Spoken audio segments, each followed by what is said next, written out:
Mrs. Eleanor Abernathy had a rule, a tardiness penalty of $20 for every minute anyone was late for her mandatory after-school tutoring sessions. Little did she know, her own rule would eventually come back to apply to her. Her rule was simple. Anyone arriving even 1 second past the 3 p.m. start time would owe $20 per minute, assessed immediately. Two students, Thomas Bailey and Sarah Miller, had already suffered. Thomas arrived at precisely 3:03 p.m. one afternoon, 3 minutes late. Mrs. Abernathy's face hardened. Thomas Bailey, that will be $60 immediately.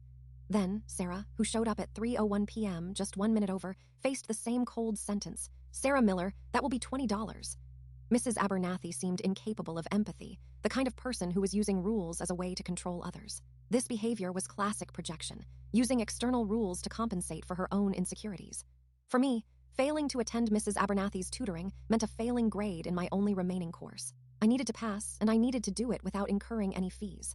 I started arriving at 2:30 p.m. every day, 40 minutes early, documenting my arrival time with my phone's time-stamped photos. I made my arrival time my personal mission. I even set up a hidden camera to record the classroom every single day.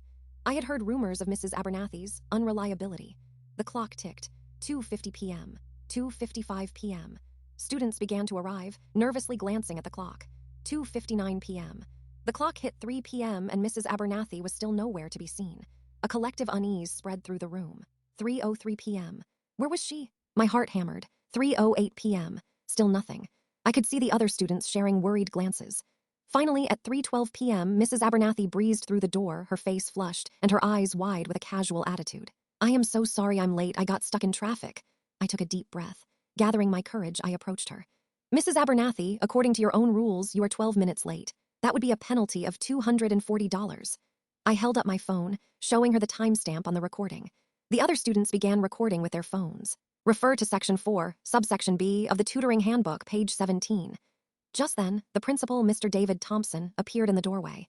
He had been sent for. Mrs. Abernathy, I have reviewed the footage, and the evidence is clear. You are, indeed, in violation of your own policy.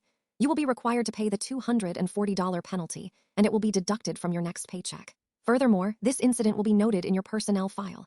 Her undoing was a textbook example of the reciprocity principle, which states that we tend to treat others the way they treat us.